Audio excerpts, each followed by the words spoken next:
So the finish line for the semester is in sight, and we're around the corner into two major sections, adulthood and old age. So the first chapter in adulthood is the biosocial development. And of course, senescence gives the impression that something is like really old, but that isn't what it means. It means the gradual physical decline that's related to getting older, and during which the body becomes less strong and less efficient. It occurs in everyone, so you might be young right now, but you just keep your seatbelt on because it's coming. It occurs in everyone in every part of the body, but the rate of decline is different, and there's ways that you can forestall senescence, which we'll talk about, and it's different between people. Typically, adults feel 5 to 10 years younger than their chronological age. So senescence doesn't necessarily cause illness or even impairment. Some of the major impairments include coronary heart disease, which correlates with hypertension, high blood pressure, and cholesterol, which also correlates with senescence. And of course, those things are manageable through behavioral techniques and watching your diet. Aging also protects adults. It slowing cancer growth. It protects organ reserve so that you can live longer and longer. In fact, the age that people live is going up every decade. Homeostasis and allostasis, remember we talked about those in the last chapter, help each part of the body adjust and accommodate to other parts. It depends on your perspective, but when you're younger, old people might seem at a different pace than if you're older and you think about old people. So, in other words, if you're a child, then an old person in their 50s and 60s might actually look old. When you're 70 years old, somebody in their 80s and 90s looks old. For most adults, neurological reserves, homeostasis, and allostasis protect the brain. Neurons fire more slowly, messages get sent from axons from one neuron to another, and they may not be picked up as quickly, and your reaction time lengthens, meaning that it takes more time to respond. Brain starts to decrease in size, although it doesn't necessarily have to. Multitasking gets harder, processing takes longer. So one thing you'll notice is that older people tend to start slowing down. Complex works, memory tasks become more, sometimes become impossible. Things like noise and like kids running around can distract an older person from getting their job done. Common physiological causes of severe brain loss in middle age include drug use, which includes alcohol, poor circulation, which may result from not exercising, exposure to pathogens like viruses and bacteria, and of course, genes, which you can do absolutely nothing about. Some people focus on outward appearance using Botox, if you can afford it. Collagen decreases by about 1% a year.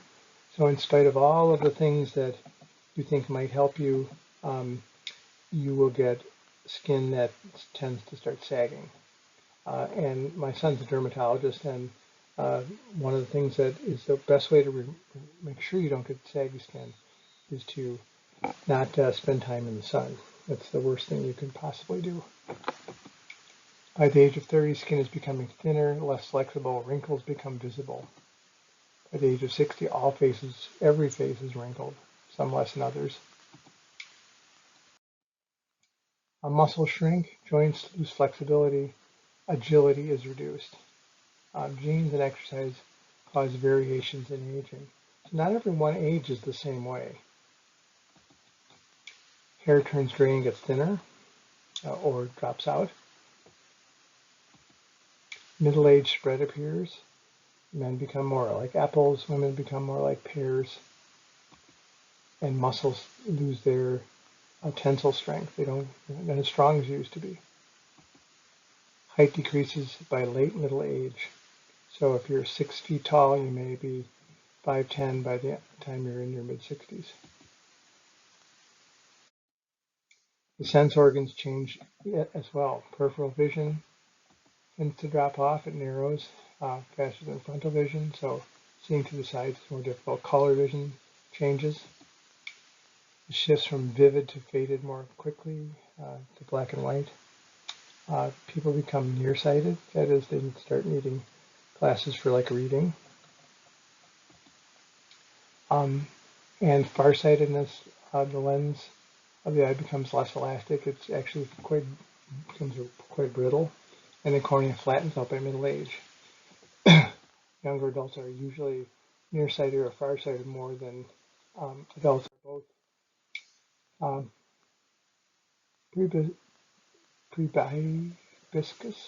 Prebiscus is a hearing loss that is associated with senescence. Your hearing does drop, usually not become apparent until about the age of 60, but in some people that have excessive exposure to noise, that can be a problem. Uh, they occur earlier with damage to loud music, earphones, so you don't need anyone to tell you to cover your ears up when you're listening to loud music or turn it down. Sexual reproduction changes as well. Contraception is something that has its ups and downs.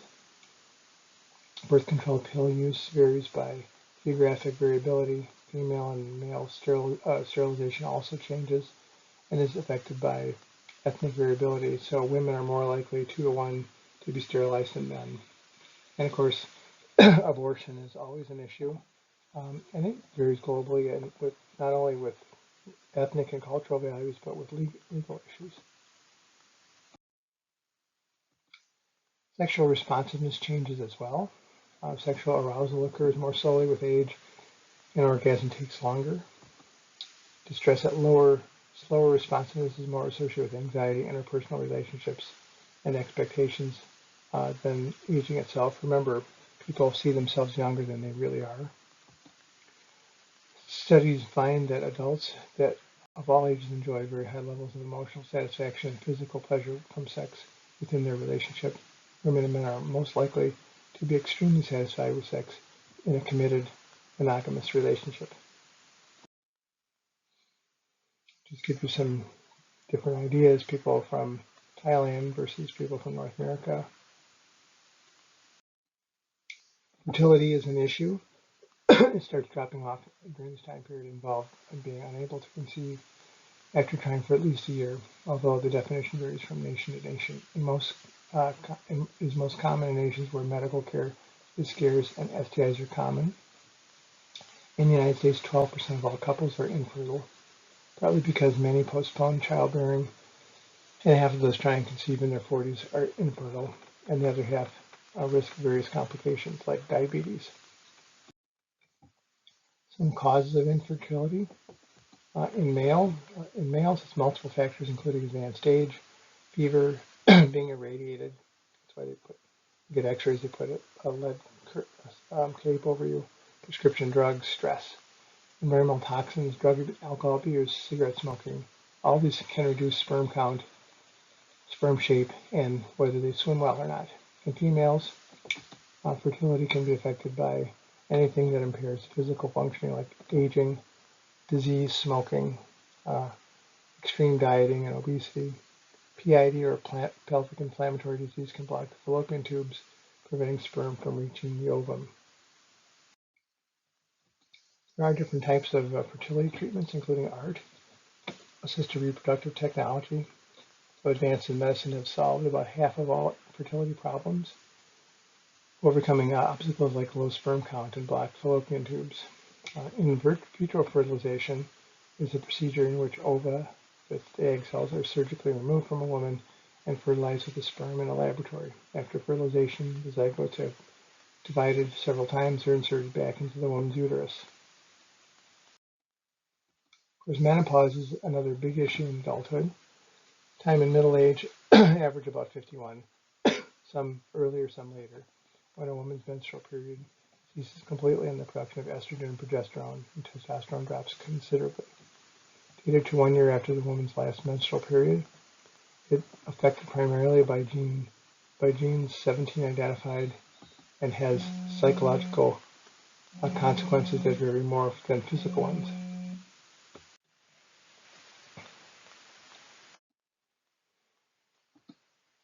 Hormone replacement therapy is often used to treat menopause because of the reduction in hormones. You just replace them. Usually involves both estrogen and progesterone. It minimizes menstrual symptoms, menopausal symptoms, and diminishes the risk of osteoporosis, which is a problem that elderly people, when bones thin in later life. It involves a health risk, though, especially the heart disease and cancer. Andropause, of course, is what happens with men. Androgens, being testosterone, coined to significantly signify a drop in testosterone levels in older men, resulting in a reduction of sex drive, erection, and muscle mass. Effectiveness of hormone replacement therapy is questionable. Drug abuse is a problem among the elderly or people age. Use of illegal drugs decreases markedly over adulthood, but still remains a problem. Marijuana use is the slowest to decline in the U.S. 8% of 24 to 34-year-olds still use it, impairing cognition and oral health. Abuse of prescription drugs increases in adulthood, especially since there's more prone to accidents and injuries. In the U.S., the most abused addictive substance is alcohol and tobacco. Healthy habits. Here's an elderly man smoking cigarettes. Cigarette smoking has declined in the U.S. over the last 50 years thanks to public health efforts. Worldwide trends are less encouraging. Smoking rates rise in developing nations. Smoking-related cancers increase throughout the world. Variations among nations, cohorts, gender indicate smoking is affected by social norms, laws, and mostly by advertising. This just gives an indication of how smoking drops as people age, with the lowest in elderly people. Health habits and age include alcohol abuse, drinking in moderation, no more than 2 drinks a day, increases life expectancy. Alcohol reduces coronary heart disease and strokes. It increases good cholesterol, reduces bad cholesterol, and also lowers blood pressure. Heavy drinking, on the other hand, increases the risk of violent death and is implicated in 60 different diseases. Stark international variations in alcohol abuse.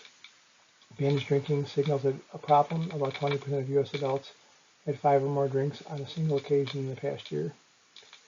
Disproportionate burden of harm in poorer countries. Prevention and treatment strategies have not been fully established, partly because of the lack of comprehensive governmental programs. The prevalence of obesity is a big problem in the United States. Adults gaining an average of 1 to 2 pounds a year. 2/3 of these adults are overweight with a BMI over 25. 20% of these women are morbidly obese. Prevalence of obesity worldwide. 500 million people worldwide are obese. The plateau in the United States. Rapid increase in many developing countries, especially in Africa and Asia, and mostly related to socioeconomic status. This gives numbers of obese people by a racial group. You can see that the pink is female, male is blue, and you can see also as it relates to socioeconomic status. The consequence of obesity is not healthy. Excessive body fat increases the risk of almost every chronic disease, including diabetes. In fact, at the Cleveland Clinic, they call it diabesity because they go hand in hand. Diabetes linked eye, heart, foot, and problems, all related to poor circulation, and ultimately an early death, shaving about 10 years off a person's life. Plus, there's a social and psychological stigma that can last for a lifetime. Goals for those damaged by weight: losing enough weight to protect weight rather than reaching normal weight. Sometimes for morbidly obese people, gastric bypasses or gastric banding are sought. And about 200,000 people in the United States have had that done with big complications. All adults' eating habits should be healthier and getting good health care, meaning doctor visits when necessary. Causes of weight gain are multiple. Many U.S. diets, adults choose high caloric foods, low nutrient, and more meals with fat and less fiber. Only 7% of U.S. adults eat 3 servings of vegetables a day. Weight gain may be related to consumption of sugar, in either sucrose or fructose, added to many foods as high fructose corn syrup. including beverages. Too many high-calorie foods combined with too little activity leads to obesity. It's a rather simplistic formula, but input needs to be greater than output to lose weight. I'm sorry, backwards. Output needs to be greater than input. Inactivity is a big problem. Obesity is not healthy. Excessive body fat increases the risk of almost every chronic disease. Regular physical activity at every stage of life protects against serious illness. Sitting for long hours correlates with almost every unhealthy physical condition. Inactivity, even a little movement helps. More intense exercise like swimming, jogging, bicycling is ideal. People who are more fit are likely to resist disease and feel healthier as they age.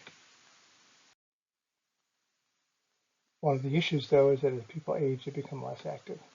So people in their 60s and 70s are reduced to half of what they would be doing in their 18 to 24-year-old range. Sometimes these habits are hard to break. Changing a habit is a lifelong multi-step process involving stage-specific strategies for each step. Sometimes it involves first denial, then awareness of through this thing called motivational interviewing, which is something we talk about in abnormal psychology if you're interested. Planning, how you're going to change the habit, implementing the program with social support, and once you reach your goal, maintaining with a focus on stress and attentional myopia, that is, seeing where you're going. There are certain measures of health. Most of the U.S. expenditure on health goes toward preventing death among people who are already sick. Public health measures that help prevent morbidity and mortality and disability in the public at large include immunizations and preventive healthcare practices like getting flu shots and what have you.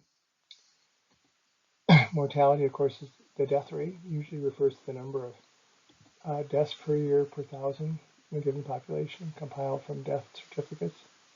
It can be an age-adjusted mortality rate in the United States, which was 757 per 100,000 per year. It's lower for women in the U.S. and worldwide, which may have biological and cultural influences. And of course, it can be related to the men's higher death rate can be related to their pace of life and the fact that many of them have very high risk occupations. Measuring health is called morbidity and looks at especially co-occurring diseases. It's the rate of physical and emotional, acute, sudden, chronic, ongoing, and fatal disease in a population. And it's often not only looked at in countries but worldwide. Speaking of worldwide, as the mortality decreases, morbidity increases. So they're able to keep people from dying, but they still remain sick. Disability is long-term difficulty in performing normal activities of daily living because of some physical, emotional, or mental condition. Only 30% of people with disabilities consider their health poor or fair. DALS, which is an assessment instrument, is used to measure a person's impairment due to disability.